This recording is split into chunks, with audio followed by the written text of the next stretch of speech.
سلام میگم به همه دوستان و همراهان عزیز و قدیمی چنل نظم و خوش آمد و خیر مقدم میگم به دوستانی که جدیداً به جمع ما اضافه شدن.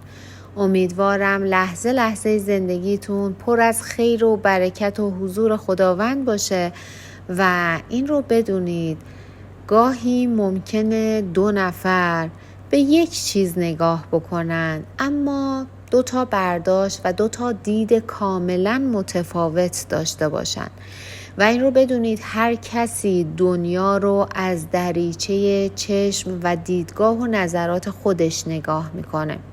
پس فکر نکنید همه افکار، همه برداشت‌ها و همه نظرات شما درسته و همه باید مثل شما فکر بکنن. هر کسی دیدگاه، نظرات و برداشت خودش رو از این جهان هستی داره و این اختیار رو داره که بتونه برای خودش تصمیم گیری بکنه، نظر بده و اونطوری که خودش فکر میکنه از موضوعات مختلف برداشت بکنه. و انسان‌های خوب افرادی هستن که اطرافیانشون رو با تمام تفاوت‌ها و اختلافاتی که دارن بتونن بپذیرن و این هنر رو داشته باشن که با تمام اختلاف نظرها بتونن کنار بیان. با هم آماده میشیم برای گرفتن فال امروز. هر نیتی که در ذهنتون دارید، نیت تحصیلی، کاری، احساسی، هر نیتی که دارید انجام بدید. تا چند ثانیه دیگه میریم سراغ دیوان و من غزل و تفسیرش رو براتون میخونم.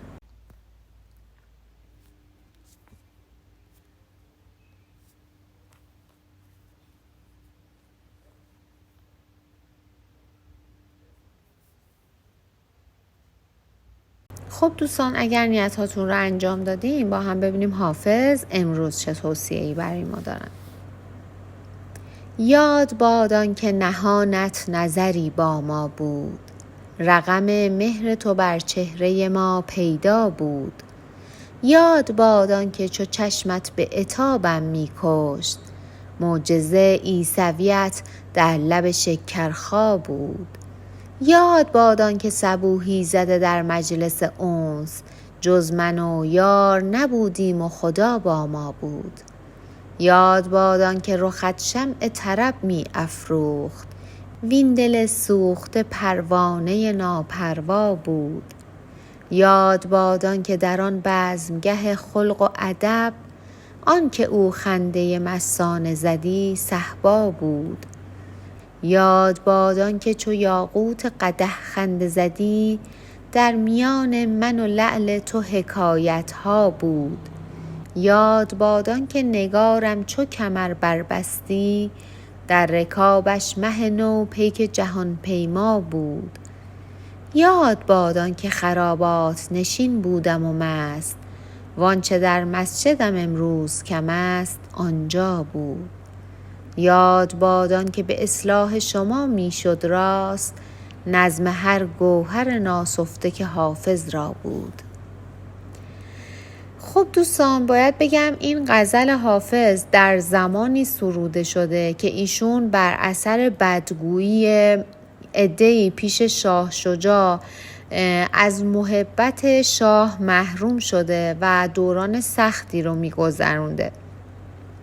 حافظ با حسرت و اندوه از زمانی یاد میکنه که شاه در پنهان بهش لطف و مهربونی داشته و در اون زمان ناز و عتاب چشم و یار شیرینی بوسش رو در هم آمیخته و حافظ مرده رو زنده میکرده.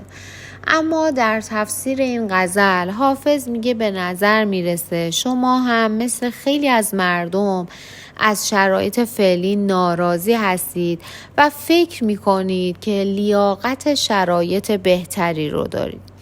اگر واقعا اینطور فکر میکنید، اولا بدونید که شرایطی که در حال حاضر درش وجود دارید نتیجه کارها و اعمالی هست که در گذشته انجام دادید و برای تغییر شرایط به نفع خودتون بهتره تنبلی رو کنار بذارید و تلاش مضاعفی داشته باشید. با فکر اینکه لیاقت شما شرایط بهتری هست کار به جایی نمیبرید و به صرف اینکه شما خیلی چیزها رو دوست دارید، باز هم کاری از پیش نمیره. برای تغییر شرایط باید اقدام بکنید. روزهاتون رو با یادآوری خاطرات خوش و شادی دوران گذشته میگذرونید و این خاطرات و یادآوریشون انقدر برای شما شیرین هستن که با مرور این خاطرات قلبتون آروم میشه. اما باید بدونید سرگرم شدن به خاطرات گذشته شما رو از پرداختن به زمان حالتون غافل میکنه و فرصت هاتون رو از دست میدید. مرور خاطرات و یادآوریشون خوبه، اما نه این که تمام وقتتون رو صرف این کار بکنید. شک و تردید رو در مسیر کار، عشق و دوستی به دلتون راه ندید و به فکر این باشید که با قدرت اراده‌ای که دارید میتونید موقعیت‌های از دست رفته رو دوباره به دست بیارید و این رو هم بدونید که آرام بخشترین احساس برای هر فردی احساس رضایت درونی و احساس رضایت قلبی هست. سعی بکنید در هر کار و در هر قدمی که انجام میدید این احساس رضایت رو در خودتون ایجاد بکنید و اگر فکر میکنید با انجام کاری این حس درونیتون ممکنه خدشه‌دار بشه، اگر کاری انجام میدید ممکنه رضایت نداشته باشید، از اون کار صرف نظر بکنید. حافظ میگه با توجه به اینکه شما فردی ساده، بی‌ریا، صمیمی و بی‌کلک هستید، حیفه که افسوس گذشته رو بخورید، حسرت گذشته رو بخورید، چون دردی از شما دوا نمی‌کنه. باید الانتون رو دریابید و به فکر آینده‌تون باشید تا موفق بشید. هرچی به خودتون و اطرافیانتون سخت بگیرید، مطمئن باشید زندگی به شما سخت خواهد گرفت.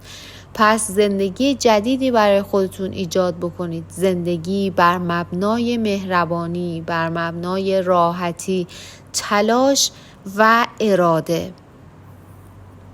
دوستان، حافظ میگه چون شما آدم مهربون و صادقی هستید و همیشه سعی میکنید اگر در راهی قدم گذاشتید از اون راه بر نگردید و اگر کمکی از دستتون برمیاد برای بقیه انجام بدید، سعی میکنید رفیق نیمه راه نباشید.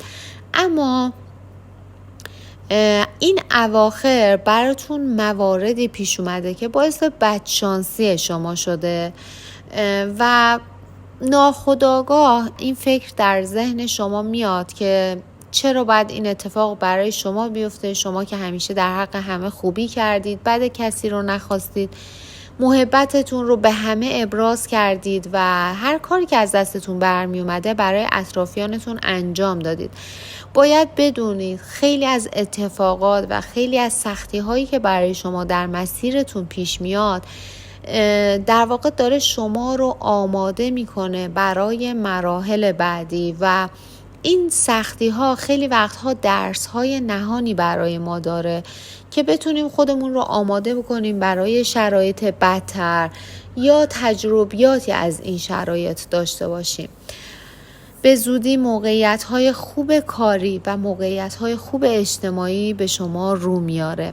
از تردید و دودلی دست بردارید، با توکل به خداوند قدم بردارید و از زمانتون استفاده بکنید و بدونید که چیزی که در ذهنتون هست رو میتونید به مرحله اجرا و عمل برسونید.